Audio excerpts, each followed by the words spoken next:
एक नई जिंदगी देना, बेवाओं को आत्मसम्मान देना, बेवाओं को इज्जत नफ्स देना, बेवाओं को खुशियां मनाने का मौका अता करना। अब अगर क़यामत तक किसी बेवा की शादी होगी तो एहसान मोहम्मद अरबी का माना जाएगा कि हुजूर ने कहा, अब प्रैक्टिकल में बेवा से शादी करके बता दिया। उस उम्र में, जिस उम्र में आपके हुस्न की कसम, हुस्न की बहार, आप हुस्न की खैरात चांद लेता था, सूरज लेता था। हम लोगों ने मुस्तफा को नहीं देखा है, लेकिन जिसने मुस्तफा को देखा है उनका स्टेटमेंट आज तक किताब में मौजूद है। हजरत अबू हुरैरा कहते हैं, सरकार का कांधा ऐसा था जैसे किसी चांदी को ढाल दिया गया हो।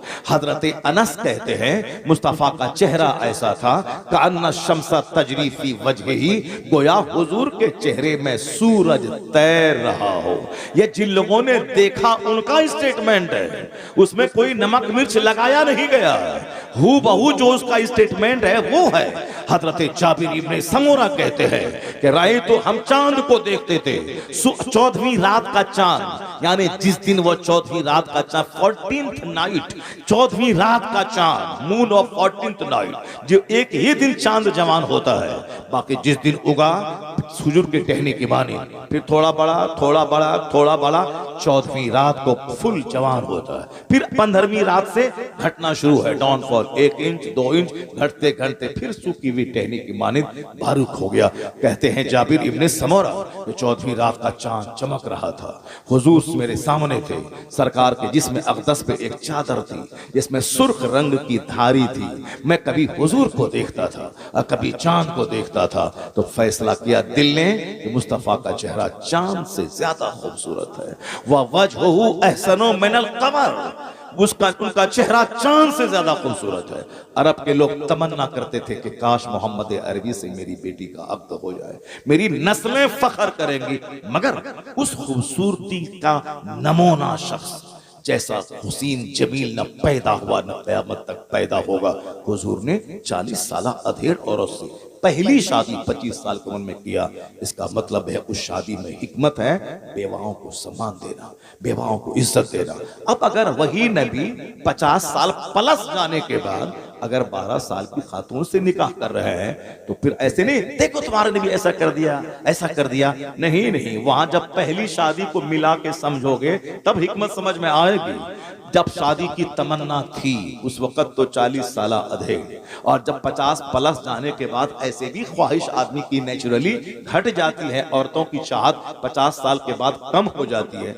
उस जमाने में 9 साल 12 साल की खातून से सैयदा आयशा रज़ियल्लाहु तआला अन्हा से अक़्द करना, इसका मतलब है जब वहां हिकमत है यहां भी हिकमत होती है, यहां हिकमत होती है। और कोई मैटर नहीं मिलता है 1400 साल के अंदर में काफिरों, मुशरिकों, इस्लाम के दुश्मनों को ले दे करके इसी शादी के पीछे पड़ा रहता है। सरकार की जितनी बीवियां हैं उन तमाम बीवियों में सारी बीवियां बेवा थी, अक्सर बीवियां बेवा थी या कुछ तलाकशुदा थी। एक बीवी आपकी सिर्फ कुंवारी थी जो सैयदा आयशा थी। वह हुजूर ने अपनी चाहत से नहीं किया था, अल्लाह ताला जनाब जिब्राइल अमीन के जरिया हुजूर के ख्वाब में सैयदा आयशा का चेहरा दिखला के ये कहा था अल्लाह की पसंद है कि इससे आप निकाह कर ले। तो सैयदा आयशा की शादी हुजूर ने चाहत से नहीं की थी। ये 9 साल 10 साल की है और हमारी सारी बीवियां तलाकशुदा हैं और बेवा हैं, एक खातून चाहिए मुझको जो कुंवारी मिल जाए। नहीं नहीं, वो अल्लाह की पसंद थी, कायनात के खालिक की पसंद है। और जिसने मुस्तफा को नबी रसूल और सारे रसूलों का सरदार बनाया, उस खुदा की पसंद है ये, इसलिए पसंद है। हिकमत वहां यही थी। जिस तरह सारी शादी हिकमतों से भरी है। एक खानदान है मदीने में जो कहता था इस्लाम मिटा देंगे, जो कहता था इस्लाम के पैगंबर को कत्ल कर देंगे, जो कहता था इस्लाम का साथ देने वाले मुस्तफा के सहाबा को निगल जाएंगे। लेकिन उस खानदान की एक बेवा खातून से हुजूर ने शादी कर ली। वो खातून रजामंद हो गई और जब उस खानदान की बेटी मुस्तफा के निकाह में आई और हुजूर के अखलाक, हुजूर के किरदार, हुजूर के तमाम कमालात को देखने के बाद जब वो खातून अपने खानदान के बाप दादा के सामने बयान किया तो पहले तो वह लोग सोचा था कि मोहम्मद ऐसे हैं वैसे हैं, लेकिन जब अपनी बेटी की ज़बानी हुजूर की खलवत, हुजूर की जलवत, हुजूर की तन्हाई की सारी दास्तान सुनी, सारा कबीला कलमा पढ़ के मुस्तफा का गुलाम।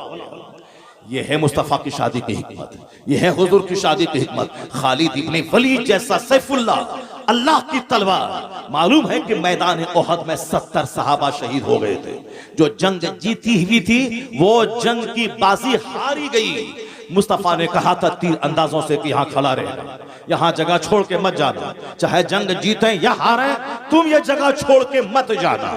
और जब जंग जीत गए मुसलमान, उन लोगों में से किसी ने कहा कि अब तो जंग जीत गए तो अब यहाँ रहने का कोई मतलब नहीं है, अब हमें भी माले गनीमत लेना चाहिए। इसको छोड़ के कुफार भाग चुके हैं। मगर किसी ने मना क्या, कहीं हुजूर ने कहा है कि चाहे जंग जीतें या हारें ये जगह नहीं छोड़नी है।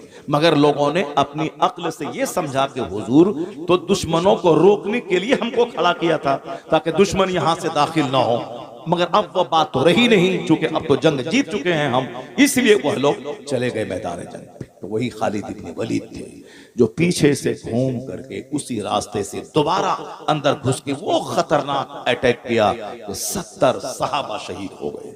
जीती हुई जंग बज़ाहिर शिकस्त में तब्दील हो गई। आका अलैहिस्सलाम जख्मी हो गए, आपके धंदाने अक़दस शहीद हो गए, आप लहूलहान हो गए, आप पहाड़ के ऊपर में एक गड्ढे में आप वहां नीचे चले गए। इस और काफिरों ने अफवाह फैला दी, इस्लाम के पैगंबर शहीद हो गए।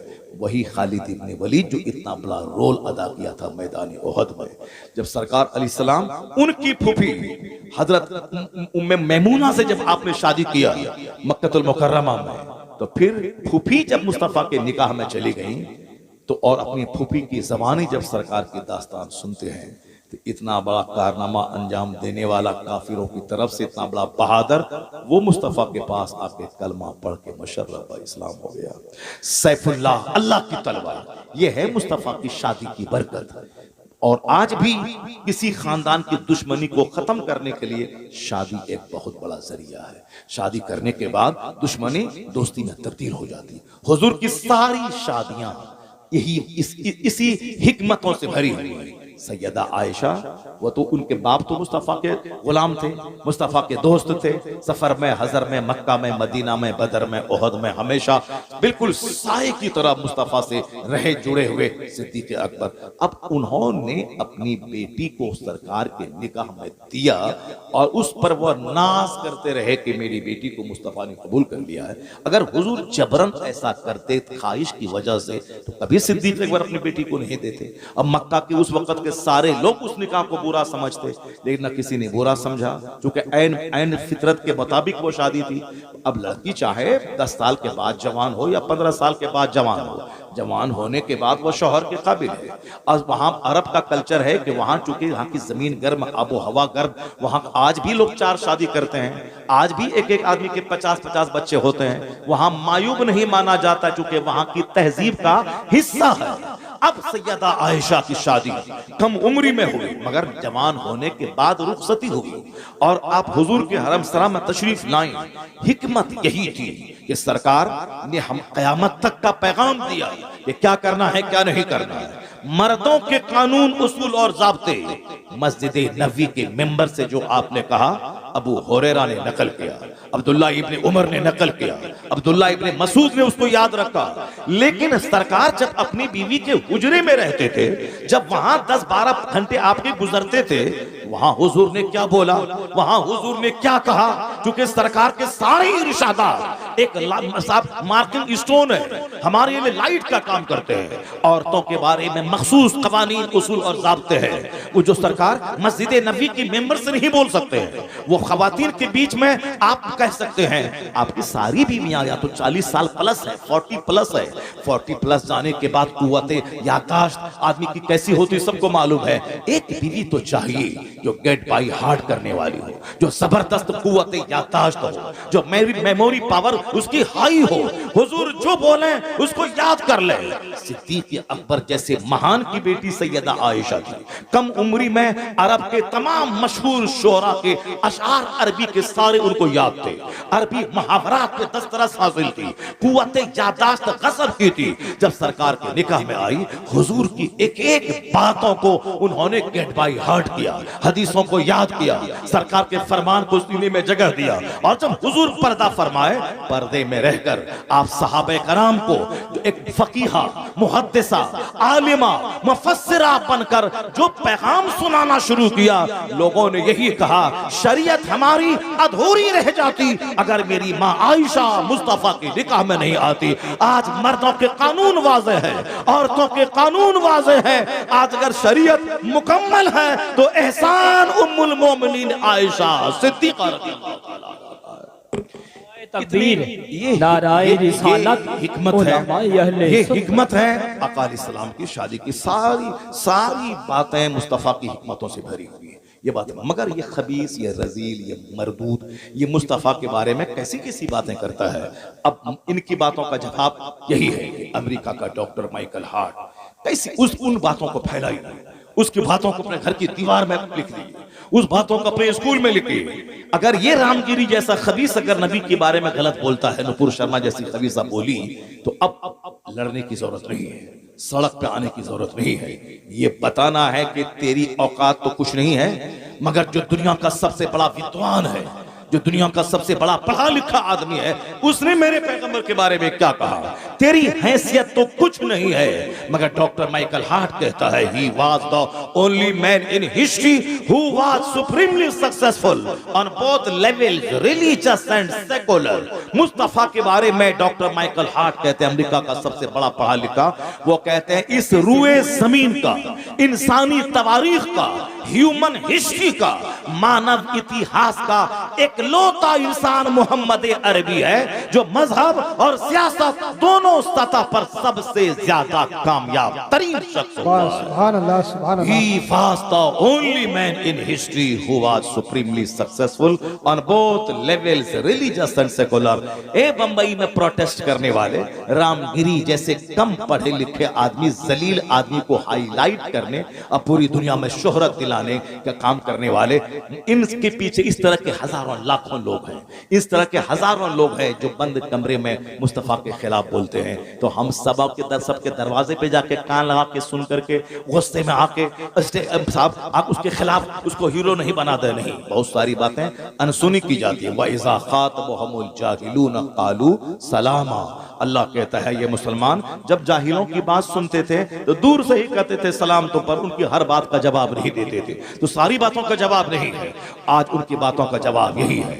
हिंदुस्तान के राष्ट्रपिता तुम नहीं हो, गांधी जी हैं। गांधी जी ने क्या कहा, अब तक मैं ये समझता था कि इस्लाम तलवार के बल पे फैला है, लेकिन जब से मैंने कुरान का हिंदी अनुवाद पढ़ा और जब से मैंने इस्लाम के पैगंबर की पवित्र जीवनी पढ़ी, तो अब मुझको यकीन हो गया कि इस्लाम तलवार के बल पे नहीं फैला है। इस्लाम अपनी सच्चाई, अपनी सफाई, अपनी ट्रूथ, अपनी क्लैरिटी, अपनी रियलिटी, अपनी सिंपलिसिटी की वजह से सारी दुनिया में तूफान बन के छा गया है।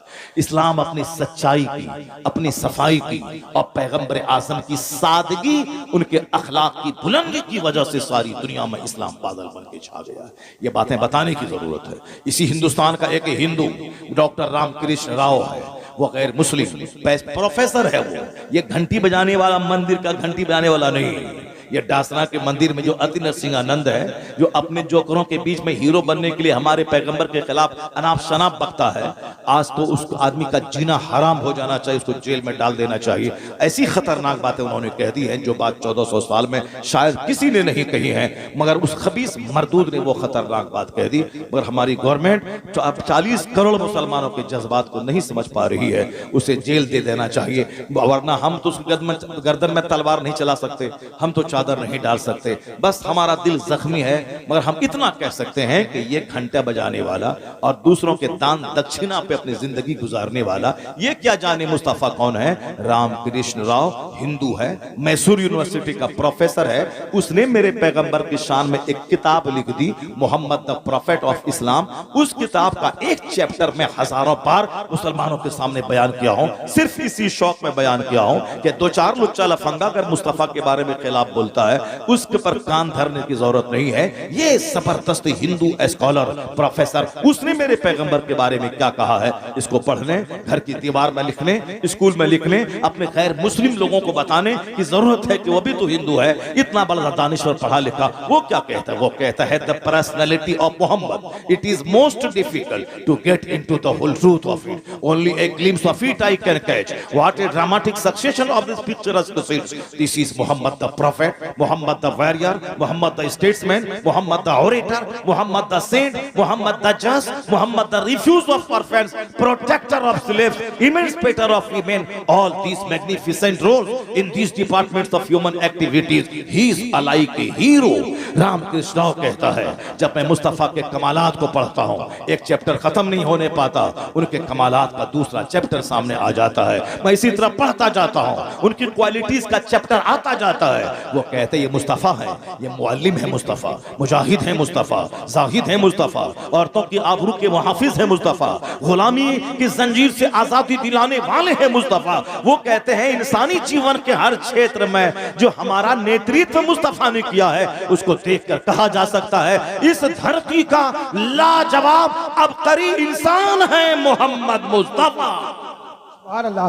नारे तकबीर, नारे तकबीर, नारे रिसालत, इस तरह से मसलके आला हजरत हजरत मुफ्ती बेशुमार बात है। इस तरह से जो हम आपके सामने हम गाहे बयान करते रहते हैं, और आज 20-25 साल से हम इस तरह की बातें बयान कर रहे हैं, लोगों को बता रहे हैं कि यूरोप का एक दानिश्वर बोला है, greatness of purpose, smallness of means and astounding result, if there are 3 criteria of human genius, who could dare to compare in modern with Muhammad in modern history. उन्होंने क्या कहा? वो यूरोप का एक बड़ा पढ़ा लिखा आदमी वो कहता है कि एक आदमी को बड़ा होने के लिए जिन जिन क्वालिटीज की जरूरत है, जो क्राइटेरिया है किसी आदमी की को जांचने का, ये महानता को जांचने का जो क्राइटेरिया है, वो सारे क्राइटेरिया को ले आओ और जांचो और देखो कौन है जो मोहम्मद अरबी से बड़ा हो सके। वो कहते हैं all standard by which human greatness may be measured, is anyone greater than he. All standard, सारा पैमाना, सारा मेयार, सारी कसौटी ले आओ जिस कसौटी पर एक महान आदमी को जांचा जाता है, उस कसौटी पे जांच पूरी इंसानी तारीख में मुस्तफा का जवाब नहीं मिलेगा, कोई जवाब नहीं मिलेगा। All standards by which human greatness may be measured. ये बातें मैंने आप तक इसलिए पहुंचा दी क्योंकि अभी हिंदुस्तान का माहौल यही है, सारे मुसलमान दुखी हैं। 2-4 आदमी ने जो बातें की हैं उसकी वजह से हर जिसके पास का सीना जिंदा है, दिल जिंदा है, वो अंदर से टूटा हुआ है कि क्या करे, कैसे लोग हैं। मैंने आपको बता दिया, 1-2 आदमी के रजीलों के बोलने से घबराने की कोई जरूरत नहीं है, बल्कि एक बेशुमार बड़ा चैप्टर है जो दुनिया का बड़ा पढ़ा लिखा आदमी हमारे पैगंबर की तारीफ में रद्दुल लिसान रहता है। अल्लाह तबारक व तआला ने कहा है वरफ़अना लका ज़िक्रक, ए हबीब हमने आपका जिक्र बुलंद कर दिया है। अब जब अल्लाह ने बुलंद कर दिया है तो कौन मुस्तफ़ा के जिक्र को घटा पाएगा। इसलिए अमेरिका में मुस्तफ़ा का नाम, यूरोप के ऐवानों में मुस्तफ़ा का नाम, अगर 1000 मुखालफत के बावजूद हर आदमी की ज़बान पे मुस्तफ़ा का नाम, वक्त गुजरता जा रहा है। आला हजरत की ज़बानी अगर हम कह दें, ये कह सकते हैं अर्श पे ताज़ा छेड़छाड़, फर्श पे तुरफा धूमधाम, कान जिधर लगाइए तेरी ही दास्तान है, कान जिधर लगाइए तेरी ही दास्तान है। क्या मौलाना साहब?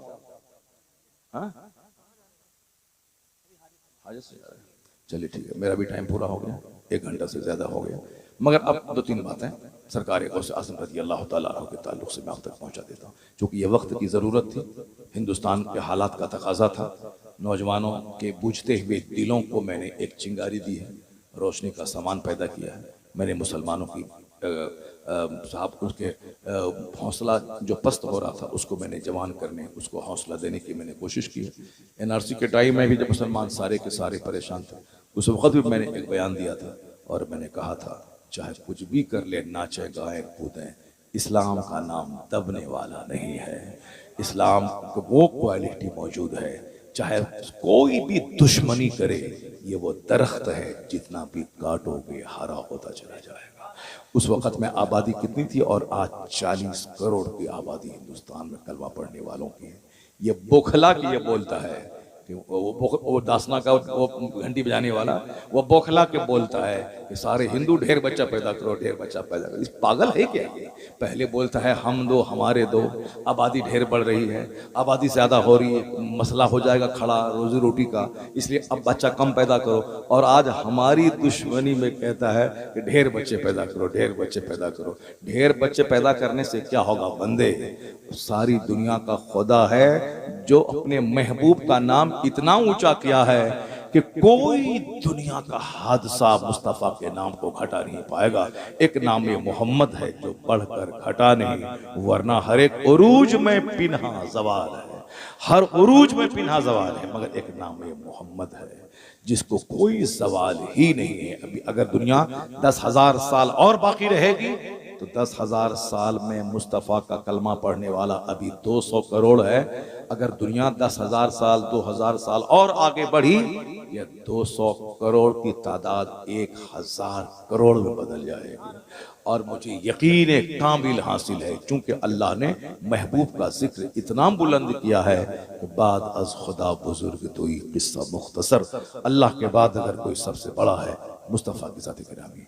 सरकार गौसे आज़म की कहानी बहुत सुने होंगे आप। गौसे आज़म 12 साल की डूबी कश्ती निकाल दिया, गौसे आज़म ने मरी हुई मुर्गी को जिंदा कर दिया। ये करामत ही हम लोग सुनते रहते हैं।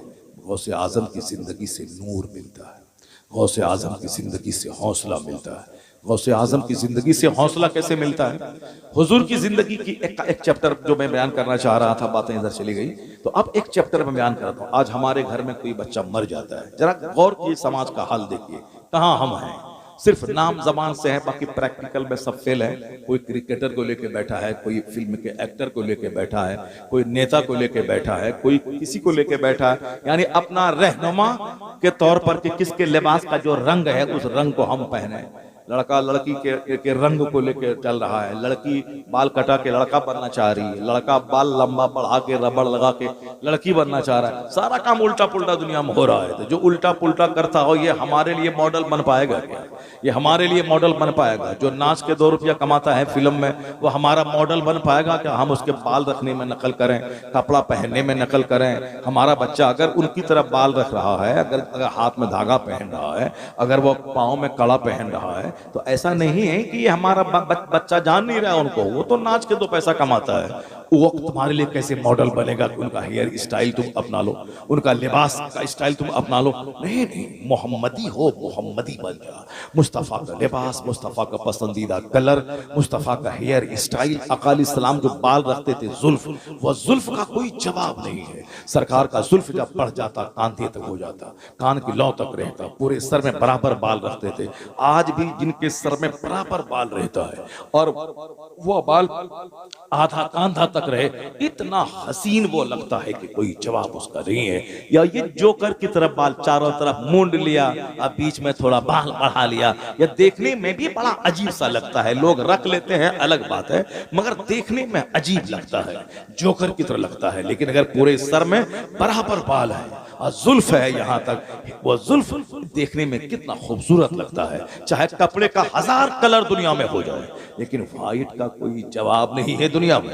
न व्हाइट कलर का पेंट का जवाब है, न व्हाइट कलर के कार की जवाब है। भले ही आज ब्लैक कलर चला हुआ है, मगर थोड़ी सी धूल जमी तो कार की जैसी की तैसी हो जाती है। चाहे वो फॉर्च्यूनर रहे, चाहे वो साहब इनोवा क्रिस्टा रहे, चाहे वो साहब महिंद्रा कंपनी की स्कॉर्पियो एन क्यों न रहे, कोई भी गाड़ी गाड़ी है, ब्लैक कलर की गाड़ी, थोड़ी सी धूल चढ़ी वो बदसूरत होती, मगर व्हाइट चाहे 50 दिन उस पर धूल जम जाए मगर उसके बावजूद भी उसका व्हाइट की कलर की वजह से वो गाड़ी चमकती रहती है। व्हाइट का कपड़ा, व्हाइट कलर, क्योंकि व्हाइट मुस्तफा का पसंदीदा रंग है। सुभान अल्लाह। यही वजह है कि आज उस रंग को अमेरिका का प्रेसिडेंट पसंद करता है, वो रंग फिल्म का हीरो पसंद करता है, वो रंग एक बड़ा लीडर पसंद करता है, वो रंग सबकी पसंद है। वो जो उस रंग में हुस्न है, उस रंग में सादगी है, क्योंकि वो मुस्तफा की पसंद है। मेडिकल पॉइंट ऑफ व्यू से कहते हैं कि जो लौकी कद्दू है इसमें ये इस कदर डाइजेस्टिव है कि चाहे जिसके 1000 गैस्ट्रिक हो मगर वो बिल्कुल जूद हजम है, जल्दी हजम हो जाने वाली वो चीज है। क्यों? वो गोश्त में डालें तो गोश्त लाजवाब, कद्दू को जिस मछली में डालें, गोश्त में डालें, साग में डालें, आलू में डालें, दाल में डालें, जिसमें डालें जवाब नहीं उसका, सब कुछ लाजवाब है। क्यों? इसलिए कि वो लाजवाब मुस्तफा की पसंद है, वो लाजवाब मुस्तफा की पसंद है वो। अब मेरे पास वक्त रहता तो मैं बताता दुनिया का सबसे पहला खरबपति उसने मुस्तफा की हदीस के ताल्लुक से क्या कहा, क्योंकि उसमें जाऊंगा तो 1 घंटा उसके लिए चाहिए अलग से, तो फिर दूसरे मौके से मैं बताऊंगा। आज इतना जान लें, आज अगर हमारे घर में एक मैयत 70 साल के बुढ़े की हो जाती है तो आपके उत्तर प्रदेश में क्या हाल है ये हमको मालूम नहीं है, पर हमारे बिहार में जो डैमेज हाल है मुसलमानों का वो ये है, अगर एक मैयत घर में हो जाती है तो लोग क्या कहते हैं, अरे कोई कुछ कर दिया है, कोई कुछ कर दिया है, अब घर की बंदिश करवाओ, घर की बंदिश करवाओ। अब क्या होता है, आमिल तलाश करो। आमिल बोलता है तुम्हारे घर में कोई कर दिया है, इस बार बाप मरा है, अगले बार माँ मरेगी, उसके बाद बेटा मरेगा, पूरे घर को साफ करने वाला खतरनाक जादू चला दिया है, इसीलिए धीरे धीरे पूरा तुम्हारा घर समाप्त हो जाएगा। अरे बाबा अब साहस मसले का हल कर दो, 50,000 रुपए लगेंगे। अब औरत बेचारी बोलती है कि घर भेज के मगर दीजिए वरना सब मर जाएगा, तो क्या करेंगे आप? औरतों की भीड़ मजार पे, औरतों की भीड़ मंदिर में, औरतों की भीड़ आमिल के पास, औरतों की भीड़ साहब मजार पे। इस औरतें कमजोर होती है, इसे मर्दों की भीड़ नहीं होती है आमिल के पास। बता दीजिए हमको, जो भी दुआ का ताबीज करने वाला है, मर्द रहता है 10, औरत रहती है 90। मंदिरों में मर्द रहता है 10, 90% औरत रहती है, क्योंकि औरतों को माल चाहिए, बेटा चाहिए, बेटी चाहिए, शौहर की लंबी उम्र चाहिए, दुकान चाहिए, मकान चाहिए, सब चाहिए, इसलिए दौड़ के वो पंडित जी के पास, दौड़ के बंद वहां। अब हिंदू औरतें अक्सर मुसलमानों के पास आती है।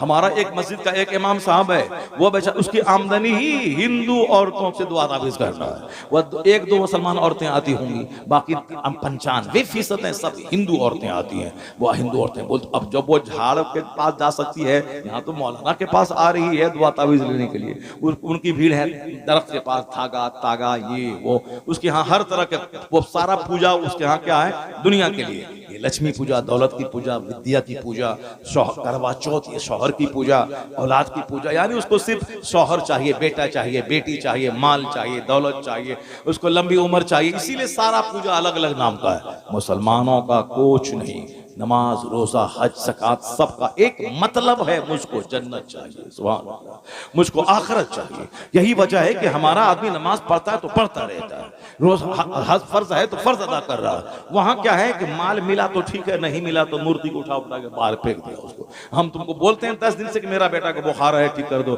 नहीं ठीक किया, लिया उठा के फेंक दिया उधर, तो उसको अपने मन से जिसको चाहा खुदा बना लिया, जिसको चाहा उठा के फेंक दिया। हमारे यहाँ चूंकि सारी इबादतों से मतलब मकसद है जन्नत और आखिरत, इसीलिए मस्जिद आबाद, मदरसा आबाद, खानका आबाद, जलसा आबाद, काबा आबाद, 24 घंटे तवाफ चलता रहता है, क्योंकि मकसद दुनिया दौलत नहीं, मकसद जन्नत पाना है, और वह क़यामत कायम होने के बाद है, इसीलिए आबाद। और वहां चूंकि औरतों की भीड़ है, औरतों का दिल कमजोर होता है, उसी का देखा देखी हमाम बाबा के पास औरतों की भीड़ है, नहीं हमारा पूरा घर उजड़ जाएगा। अब इतना सर के बाल नोचती है कि जाना होगा बाबा के पास, अब 50,000 उसको दो, वो घर क्या की बंदिश क्या करेगा, वो बोलता है कि हाँ चलो ठीक हो गया, आप कोई नहीं मरेगा। ये बताइए कोई बात भी नहीं मरेगा, दुनिया में हर पैदा होने वाले को मर जाना है, और ये बोलता है कि अब कोई नहीं मरेगा। किस कदर झूठ का पैसा कमाता है, सुनिए गौर से, ये सारी बातें शैतानी वसवसा है। हर चीज की बातें तकदीर में दर्ज है।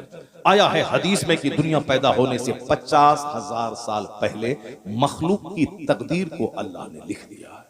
कौन कहाँ मरेगा, कौन कितनी रोजी पाएगा, हम लोगों को सिर्फ तदबीर करनी है जो अल्लाह ने कहा है। ज़मीन में फैल जाओ, मेहनत मुशक्क़त करो, पढ़ो लिखो। तो हमको पढ़ना लिखना है, मेहनत करना है, खेत में दाना डाल देना है। बाकी एक दाने के बाद कितना दाना निकलेगा ये अल्लाह का काम है, हमारा काम है दाना डाल देना। फिर वो दाना सड़ जाता है, फिर वहां से एक पौधा निकलता है, उसमें 70 बालियां निकलती हैं, एक एक में 10-10 दाने होते हैं। हम दाना एक डाले, अल्लाह 700 दे दिया। ये अल्लाह कहता है कि तुम घर से निकलो, दाना डालो, बाकी 700 हम तुमको देंगे।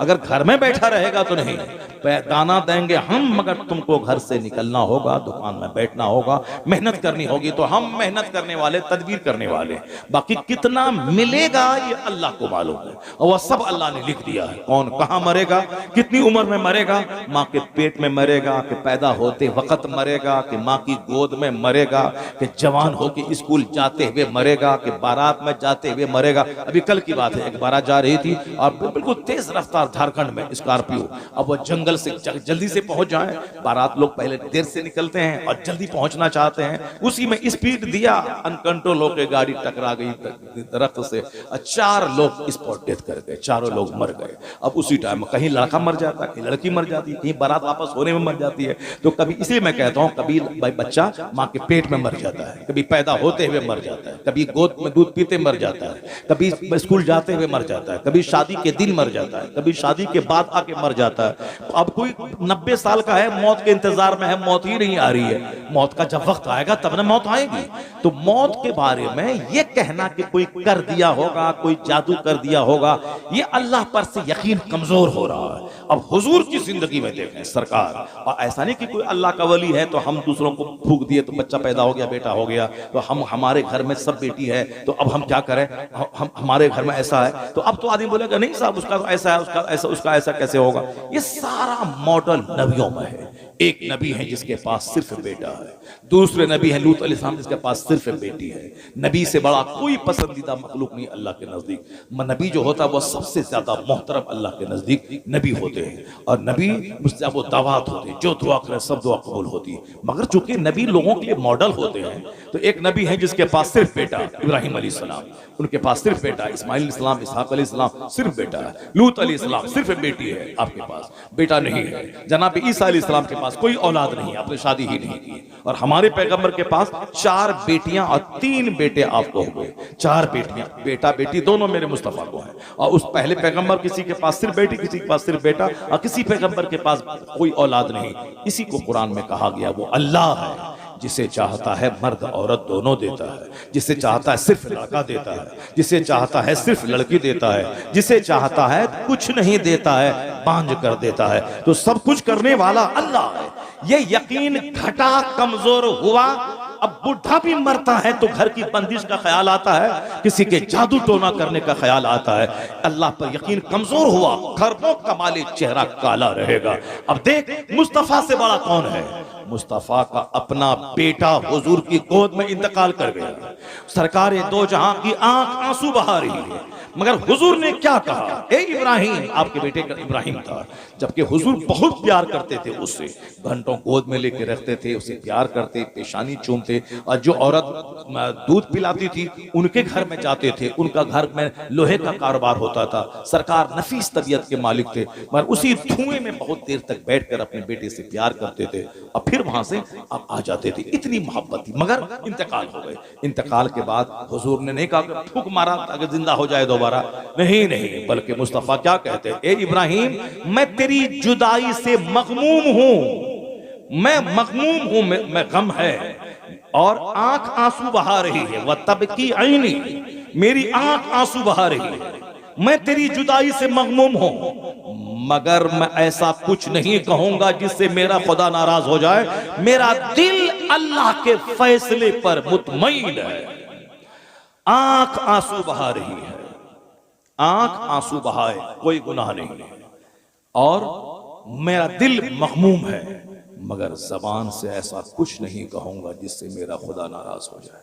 अल्लाह का जो फैसला है मैं उस पर राजी हूं। जब मुस्तफ़ा जाने रहमत, जो मुर्दों को जिंदा करने वाले, उनका अपना बेटा जब इंतकाल कर गया, और तो फिर हमारा बेटा अगर मर जाए, हमारे बाप अगर मर जाए, तो फिर 10 दरवाजे पे जाके दुआ तावीज़ करवाना, रोना पीटना, सर के बाल निचोड़ नोचना, गरीबान फाड़ना, फिर 10 दिन के बाद इत्मीनान होकर के लगा जैसे कोई माँ ही नहीं मरी, कोई बेटा ही नहीं मरा। ये सबर नहीं है। काफिरों को भी सबर हो जाता है 10 दिन के बाद। इन्नमा सब्र इंद सदमतिल ऊला, सब्र है जब मुसीबत का पहला झटका आता है।